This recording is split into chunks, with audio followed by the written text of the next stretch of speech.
The dust nozzle allows you to attach a dust bag or vacuum to your tool. The plastic nozzle is attached to the saw's frame by way of an O-ring. The dust nozzle is often accidentally damaged by something falling on it. It can be lost if the O-ring fails. Replacing the dust nozzle is a repair that you can do yourself, and I'm going to show you how. Hi, I'm Mark Socha.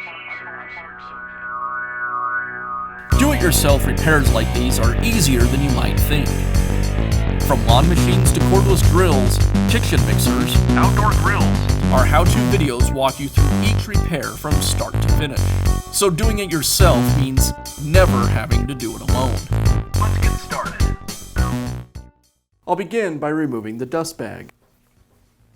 Now I can remove the dust nozzle. It's held in place with a screw. I'll remove the O-ring from the nozzle.